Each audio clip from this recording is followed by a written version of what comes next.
Welcome to Dish and Nutrition Podcast, where we dish on trending nutrition topics, all the while making it easy and fun to understand. I'm your host, Sarah Williams. And I am your co-host, Emma Boland.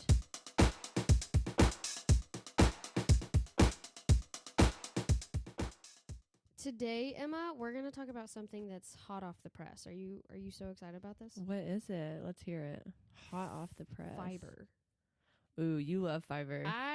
You do. I am a fiber-loving queen. Fiber fanatic. I'm going to write that right now. Fiber fanatic. Get this girl some merch. Dude, wait. Should we? Unless. Fiber fanatic. No, I'm just kidding. No, fiber fanatic. I am a huge advocate for fiber. I love it. Everybody should be eating fiber. Why do we like fiber? I love fiber? Oh my gosh, there's so many health benefits. It's great for your heart. It lowers cholesterol. It's just anti-cancer preventing. We love fiber in this house. Yes. Americans today, colon cancer is super trending right now, which is not great. Really? Yeah. Colon cancer. Hold on. Let me look at the statistics right now. Fiber helps don't know how to put this in a respectful way. Helps you poop? Yeah, helps you. I was going to say bowel movements. I sound like my grandma. I mean, there's no way. Right, though? Is that like the main reason a lot of people like fiber? That's what I'm accustomed to. When I hear fiber, it's like, oh, you need fiber so you can go to the bathroom. Yes, that is a large reason as to why I love fiber. It helps regulate your digestive system, but there's so many other benefits, and there's different types of fiber. Did you know that? No, I didn't. We're going to learn all about the different types of fiber as well. I do remember one time I was eating popcorn and you were like, oh, that's a great source of fiber. And I was like, I didn't even know popcorn was fiber. So slay. For rectal cancer, there's about 46,000 cases in 2024 and then 106,000 cases of colon cancer. Holy crap. This is from the American Cancer Society. Oh my gosh. So, yes, it is on the rise, and it's because we as Americans, I'm not speaking for any other countries if you're listening in another country, but we as Americans very clearly don't eat enough fiber in our diet. I am the first to stand in line and say I do not get enough fiber. 1,000%. I probably don't either, to be honest. It's a very common trend for someone not to, unless you're like thinking about it. It's like very easy to not meet. Yeah, and I mean, I'm not intentional about. Let me rephrase that. I'm not as intentional as I should be. Like, let me make sure I get fiber in my system today. I mean, heck, I'm a dietitian. I make nutrition education videos on the internet, and I still don't meet my fiber recommendations some days. So, I mean, like, I'm not gonna blame someone who doesn't. But first, let's talk about what kinds of fiber. That way we have a base knowledge of what we're talking about. I agree. So Emma, you said you didn't know there's like different types of I did. fiber. No, I didn't. No, like that's fine. I wanted to I just eat the fiber bars that taste like brownies. The fiber one? Yeah. Nice. Hey, I am an advocate. Like, if you know you're not going to reach your fiber goals, I love fiber supplements. In terms of like understanding that there's a nutritional gap, I don't think it should be used. I think we covered this in our dietary supplements episode. Like, I don't think it should be used as a thing to reach that gap. I eat 9 bars. Yeah, don't do that. No, who was it? Someone in my family, and they're probably going to be mortified if they listen to this episode. I think I know who it is, but I'm not going to name drop them. They ate like a good amount of those fiber one snacks. I don't think it was the bars. I think it was like those, they made like snack packs, I believe, back in the day. And they said they had raging diarrhea. And I'm like, well, yeah. I love stories like that. I mean, not for me, of course, but it's great on someone else. All right, so we have 3 different types of fiber. We have soluble fiber, we have insoluble fiber, and then we have resistant starch. Soluble and insoluble. I feel like I've heard those words before in school. Resistant starch is like a secret one. Okay. Not really, but it's like a lesser known fiber that's not often talked about. But like when you're being taught what fiber is, like if in science class or whatever, you'll most likely hear about soluble and insoluble. So soluble fiber dissolves in water. That's why I know the word soluble. Yes. It's a chemistry term. I'm like, wait a minute. I didn't really pay attention in school in chemistry. But yes, so soluble fiber dissolves in water. That's easy. Okay. It's soluble. Duh. We love that terminology. It's not that hard if you really think about it. It's been too many years out of college. It helps with lowering your blood sugar and your cholesterol. How does soluble fiber lower your cholesterol? Thank you for asking. I have the answer. So number 1, soluble fiber, it binds with bile acids. What is bile acids? Yeah, that's a fair bile question. acids is what gives me acid reflux. Yeah. No. Oh. I'm just thinking of That's acid. just an opening in your sphincter and your esophagus. Oh, okay. Anyway, Sorry. bile acids are substances I'm that a are silly, produced goofy by the kid. liver that help digest fats. And Wait, say that again? Bile acids are substances that are produced by the liver to help digest like dietary fats. Oh. And they contain cholesterol. So when you are eating soluble fiber, that binds to those bile acids in the intestine. Oh. And this will help prevent the bile acids from like being reabsorbed into the bloodstream, and they're excreted from the body, so therefore lowering your cholesterol levels. That's so sweet. That's so sweet of them. Thank you, soluble fiber. And also with the binding of bile acids, it also increases the bile acid production in the liver. So those bile acids that the liver's creating to help digest those fats, they're making more, and then the liver pulls the cholesterol from the blood to be making these bile acids, and it lowers your level because you're excreting them from your body. That's cool. Mm-hmm. I need a Miss Frizzle episode. I love that show. Have you seen the one where they go in the body? It's so cool. Yeah. Okay. She could be on a vacation right now in our intestine right now. I know. Excreting my Cholesterol. bile acid. Or what is it called? Mm-hmm. Yeah, you're right. That's cool. Okay, so... And it also helps... Sorry, there's 2 more that it helps with... soluble helps with cholesterol. So it also helps with the fermentation by gut bacteria. Ooh, that's so huge. Yeah, it is a big trending thing right now. So in the colon, your soluble fiber that you're eating is fermented by beneficial gut bacteria, producing short-chain fatty acids. So in the colon, the soluble fiber that you're eating is fermented by beneficial gut bacteria, producing those short-chain fatty acids, which I feel like is kind of it's not a hot topic, but I have seen it on my FYP. Have you? Yeah, I have. And that's kind of like where probiotics come in too, right? Yes. So the helpful, beneficial gut bacteria. Yeah. Yeah, that's what the probiotics are like helping replenish. So that also helps with that. So that can inhibit cholesterol synthesis in the liver as well. So soluble fiber slows the absorption of cholesterol from the food you eat by forming a gel-like substance in the intestines, which sounds gross, but it's good. Mm-hmm. That sounds cool. I know that was very science-based, but like that's how it works. It is what it is. Yeah, that's how the body That's actually works. interesting. I usually get bored quickly, and that didn't bore me, so. I think you're lying, but thank you. No, I'm not. No, seriously, I'm being so serious. Okay, good. So now that we know what it does, where can I find soluble fiber? What are sources of soluble fiber? So some sources of soluble fiber are going to be like oats, apples, beans, and citrus fruits. And you're going to find most of the fiber content in the skin.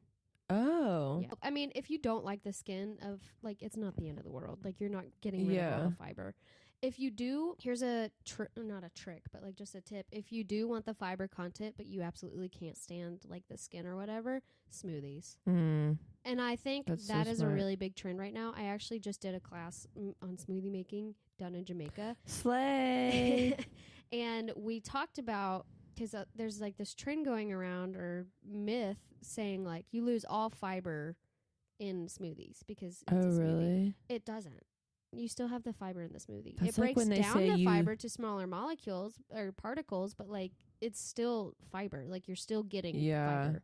So not it like doesn't just make it. Yeah, it doesn't disappearing. eliminate the benefits of fiber. Like you're still getting fiber. Interesting. So I love smoothies for that. All right, so that was soluble fiber. That was number 1 of the different fibers. Cool. So the next Any questions? is no. I mean that's pretty straightforward. Second fiber, insoluble fiber. So it unlike soluble fiber, it does not dissolve in water. This is the fiber that people think of, or that's like commonly thought of when because it adds bulk to the stool and helps food pass more quickly through the stomach and intestines. So this is what people think of like when you when you eat 9 fiber 1 bars. I love it. Gets you going. I feel like this is the fiber that's more talked about. Okay. Yeah. Insoluble fibers help stimulate your intestinal walls, which helps promote a healthy digestive tract. We love that. We love exercise for our intestinal walls. And so that stimulation can enhance muscle tone in the intestines. So it's literally getting a workout, like Oh my when you gosh. eat insoluble fiber, and contribute to overall gut health. So will it give me abs? No, it won't give you abs. I'm sorry. But some sources are going to be like your whole grains, like whole wheat, barley, or quinoa. Veggies like carrots, cucumbers, celery, zucchini, and cauliflower. Nuts and seeds, fruits like apples, pears, and grapes. Legumes such as beans and lentils. Yeah, there's a whole plethora of insoluble fiber. I mean, soluble fiber too, but I mean, like 2 can exist at the same time. Yeah. I didn't know quinoa was one. That's awesome. I love quinoa. We love quinoa. And then the third lesser known fiber is that resistant starch that I was talking about. And it acts very similar to soluble fiber. So there's nothing really special about it. It's just good to acknowledge that there's like a third one that exists in this world. And those are found where? And those are found in like unripe bananas, cooked and cooled potatoes, pastas, and rice. And there's actually 4 kinds of different types of resistant starch, but there's one that's been trending, and it's called retrograded starch, which is the RS3. It's the third different one in resistant starch. And that's the one that's been like, if you cook your rice and you cool it, it has less calories. OMG. Have you heard about that? I've heard, yeah, somebody in my life was like, if you cook the rice and then you microwave it the next day, it loses, Yeah. So that's false. Or No, it's real. It's real. Oh, slay the house down boots. Get out of here. Oh, hold on. I'm going to just eat 4-day-old rice. No, I don't want you to like go and be like, I'm making pasta and then I'm going to eat this whole box of pasta tomorrow because it has no calories. It does. But it's, let me show you. So okay, I'm going to tell you how it works. Wow. I love that. It is really cool though. It is a really Someone cool. told me that and I was like, really? It is a thing. So the retrograded starch, which is formed by cooking and then cooling the starchy foods, it has lesser calories than fully digested starches because it resists digestion in the small intestine, is then fermented in the large intestine, providing fewer calories. If you want to get furthermore into the science of how that works. So it just makes your body work harder to break it down? So the formation of retrograded starch involves the recrystallization of amylose and amylopectin molecules, which is just a bunch of science words, but during the cooling process. So that makes them resistant to digestion. They're not digested in the body, so they hold no caloric density because your body's not digesting them. So then how does it... So once this resistant structure is formed, it remains relatively stable even with moderate reheating. So if you make rice... I made rice cool last it night. down, you can moderately reheat it. You can like microwave it for a little bit, but like if you get it too hot, it obviously undoes all the retrograde. But if it's moderately reheated, it does have that retrograde starch. That's actually really cool. I didn't know really that. Cool. But it's still fiber. Yeah, it's still a type of fiber. Slay. It's the resistant starch. But I do want to say my unhealthy relationship with food is like sweet. Oh yeah, I understand. No, like that's. I feel like food safety obviously has to be spoken about because we want to make sure we're adhering to those temperatures that are within food safety and like making sure bacteria is not growing. Yeah, I have to be that person. No, I get it. But I did want to say like that is a really cool thing and people are finding out about it and it's really cool. I love that. Out of all of those, what's the best what's the best high fiber foods? Oh, I have a whole list. And I could probably make this into a pretty thing and like post it onto our Instagram. I love that. We should do that. I think I might because like I have a whole list of best high fiber foods. Okay, so we're going to start with fruits. Raspberries. Oh, I didn't know Tons that. of fiber. They have 8 grams per cup. I'm not one to eat a whole cup of raspberries in one setting. My toddler is. But we love that for her. We love that for her. And then pears. I often don't eat pears. I'm not a pear person. But there's 6 grams per medium pear. Apples, 4 grams per medium apple. Does it matter, green or red? Not really. I mean, it'll probably differentiate like 1 to 2 grams. Yeah. In terms of cool. Really caring, no. Okay, slay. Bananas, 3 grams per banana, which is actually interesting because like people think of bananas and they're like, oh, it has a ton of fiber. 3 grams per medium banana like is good and is a good thing to like grab in a pinch, but it's really not. Like, 3 is not. 3 is not that much. Yeah. Do you want to know it has a ton of sugar? No. Oh. Never It's mind. fine, Emma. Don't bananas have a lot of sugar though? They have sugar in them, but it's fine. Oh, okay. So, okay, cool. You eat your bananas. Okay. I'm going to shove a banana down your throat. Oh, perfect. Okay. Do you know it has a really high amount per fruit? Fiber? Mm-hmm. Blueberries. Okay, yes. But avocado. Oh, really? 10 grams per medium avocado. No way. Mm-hmm. Oh, wow. Yeah, so avocado is loaded with fiber. I didn't know avocado. that. I love that. I put avocado in my smoothies. Fantastic. It's a great, like, filler, too. It makes, like, your smoothies, like, really creamy, too. I didn't know that. I love that. Yeah. What food, like, has the most fiber? Or is that too hard to be like, on this list? I deem you? On this list, lentils and black beans. Oh, really? Oh, I love black beans. 15 grams per cup. Oh, wow. Of fiber. Yeah. I didn't know that. That's actually awesome. So legumes that I just listed. Sorry, so lentils and black beans. Interrupting the list. No, you're good. Are 15 grams per cup. And then also chickpeas. Oh, I which are love 12 and a half. garbanzo beans. Or garbanzo beans.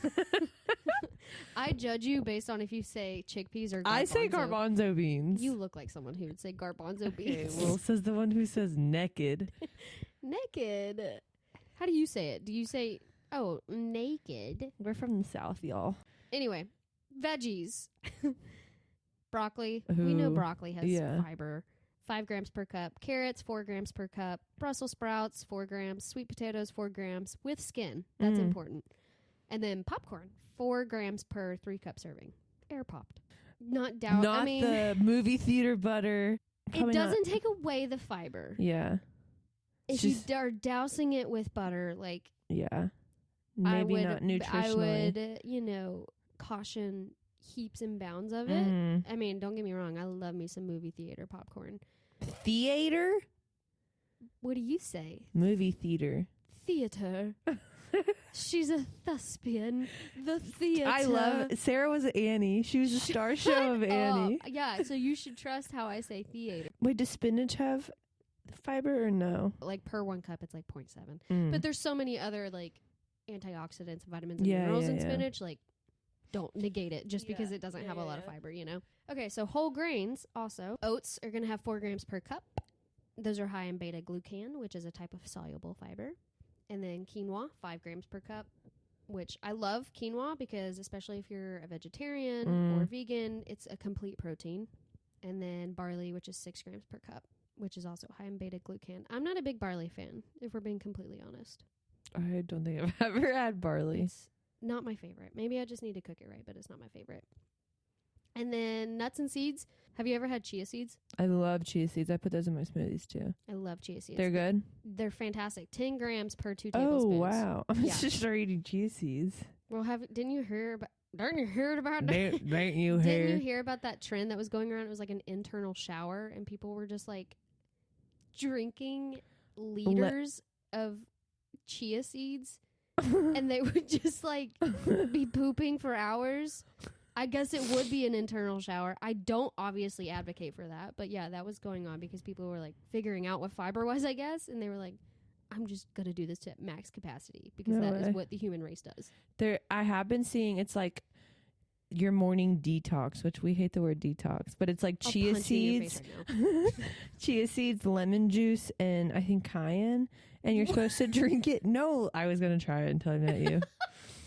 And if you want to try it, that's not my purpose in life. But if that sounds horrible, I would not want to start my day like that. No, it probably is. Anyway, okay, so chia seeds and then flaxseed, 8 grams per 2 tablespoons. That's good for cholesterol too. Well, duh, because we talked about duh. And then almonds, which are 4 grams per ounce, which is like 23 almonds. Okay, and an honorable mention. I literally put honorable mention, nutritional yeast or nooch. Of course. 4 to 5 grams per 2 tablespoons. I add that crap on everything. You do. It's so easy. It also has protein. It has tastes like cheese, right? It tastes like Parmesan cheese. Yeah, that's what you... Well, I didn't... I just saw that on a comment of yours. You've had it, right? No, I've never had... Well... I thought you said your mom had it. With cottage cheese. Oh, okay, yeah. But that was so long ago. Yeah, so I put it on like my popcorn. I put it on basically all my pasta dishes because 9 times just out of 10 I'm always using parm. Yeah, no, same. And then add into sauces or soups. Easy. And then I have sneaky ways to add in fiber. I feel like that's important to talk about. Okay. This first one's going to be kind of off-putting, but just hear me out, okay? Adding cauliflower or beans to a smoothie. Ew, I hate cauliflower. It has no flavor if you just put it in your smoothie. Beans? Yeah. I mean, don't put black beans. I'm drinking like tar-colored smoothie. The neighbors are going to be worried. So good. No, okay, I should specify. I love my strawberry banana smoothie. I love my black bean smoothie. Oh my God. Can we make that just to see what it tastes like? I actually kind of want to. No, I mean like white kidney beans, yeah. very mild flavors. That is an easy way to add in fiber. But if you're someone who's very sensitive to taste, maybe not do that. But you can add in like chia seeds, flax seeds. I love that. Those add also fiber. But you can top things like your yogurt or avocado toast, which avocado toast, if it's on whole grain and avocado, slay. We love that. We love that. But you could also add chia seeds, flax seeds. Oh, another thing that I do, I will ground up my broccoli and put it on my chickpea. Oh wait, my gosh, you eat chickpea pasta. I do eat chickpea. So that's fiber. It's an easy way to get in fiber. I like it. I genuinely like the taste. But yeah. Oh wow, now I'm unlocking all these things in my brain. It's cool, right? Like this girl, I think it was not you. Maybe it wasn't you. So you can blend up your broccoli and make that like a sauce. Oh, I don't think that was me, but yeah, definitely. It's an easy way to add in. Yeah, you can make so many different sauces. Yeah, with anyway, all these sorry, different side vegetables. note. And another way to sneak in fiber is switching to whole grain options, which I understand food access, economic availability. Like I understand, like if you don't have the ability to buy it.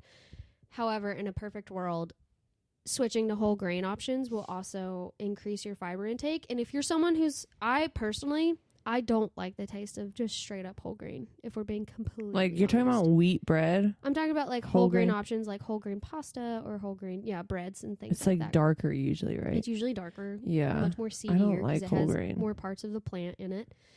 If you're someone who hates the I don't flavor, like the but taste. you still want to increase your fiber, you can do half and half. So do like half a box of whole grain and then half of like the regular. That's so smart. So it's not as pungent, I guess. Pungent's not. I'll just put whole grain on Turner's side and I'll do white on my side. Or like just a sandwich, if you're able to buy two kinds of bread, do the bottom one your normal favorite bread, and then the top I love of that. the whole grain. It just is little things like that that go a long adds way. up. So now that we know all about fiber, where to get it, how much fiber do we need? I'm glad you asked. Because I don't really want to be tooting myself. Oh, I do want to give the huge preface of, if you're someone who you're very aware that you don't get a lot of fiber throughout the day, one, you probably should increase it. And two, for the general public, unless you have other medical conditions that inhibit you from having a lot of fiber, have to give that disclaimer before I'm sued. Secondly, you want to slowly increase your fiber. You don't want to go from 5 grams a day to like 35 because you will poop yourself. Most likely. And we don't want that. So we want to do it gradually if you're integrating more fiber into your diet. I love that. Okay, so adults. Men are ages 19 through 50, 38 grams a day. Oh, wow. Mm-hmm. Men 51 and older, 30 grams a day. Really? It goes down when you get older. Interesting. And then women 19 through 50, 25 grams per day. And women 51 and older, 21 grams per day. What happens if you eat too much? If you just digestive discomfort, probably. Oh, really? Yeah. Okay, and then children, I feel like we'll get some questions. So ages 1 through 3, it's actually higher than you would think. It's 19 grams per day. And ages 4 through 8 is 25 grams per day. Oh, wow. That's like the same as us. And then boys 9 through 13, so that adolescent stage, 31 grams. Girls 9 through 13, 26 grams. I'm going to put this on our Instagram I love as well. that. And then boys 14 through 18, 38 grams per day. Girls 14 through 18 need 26 grams. So a decent amount. Oh, it's not over. It's not over yet. If you're a pregnant and lactating woman, you need 28. If you're pregnant, you need 28 grams per day. If you're lactating, you need 29 grams per day. Get your fiber in. Get your fiber in. There's so many benefits to fiber. Like, I mean, just don't eat too much of it. Yeah. Because you and only I'm you. guilty Well, actually, of I was that. going to say only you and only you would feel the repercussions. But if you're around people and your digestive tract do be hurting, If you're married, we might pay the price too. Yeah. So yeah, that is I love that. I That's actually fiber. loved this. 3 different types of This fiber. was so interesting to me. Pop quiz. No, I'm just kidding. All right, so that was fiber. I feel I like loved it. Pop there's quiz. other conversations that could be had regarding fiber, but this was a very good base episode to reference going forward. Does that make sense? No, that's so good. I love that. And honestly, I feel like I didn't know much about fiber. So there's 3 types. 3 types. Soluble, insoluble, Resistant starch. TR3. Oh, wait. RS3. RS. RS3 was the retrograded Okay. starch, which was the really cool, like, sciencey one that's been Okay. trending, which is really cool. That I love that it's trending. Yay! This was fun. This was great. This was a good conversation. I have no housekeeping, I don't believe. I think there may be a future episode where it may just be me, just because I'll be traveling. Yeah. I don't want to let an She's episode kicking me lag. off. No, I'm not. I just No, don't I'm want kidding. an episode to lag. So there may just be me. May not. Maybe not. If you have any topics you want us to talk about, you can go to our Instagram page, and there is a highlight that you can click on, and you can just submit there, and we'll look at it going forward. Yay! Thank you guys. Thank you for all the listeners, by the way. No, literally. Even just having one listener, like I said in the first episode, mom, thanks. No, we've had way more than just my mom. Thank you so much for listening. This has been so much fun. It Honestly, has. out of all my content creation years, this is probably my favorite Are project. you kidding? I'm not even kidding. Dude, what? Really? I love talking. I love Me hearing too. myself. I know. And I people love are it. at my I listen to mercy? the Are you kidding podcast me? and I'm like, this is so fun. No, I love this. I never want Oh, this that to makes end. me so happy. Yeah, this is my favorite. But on that note, You've been dished. you've been dished.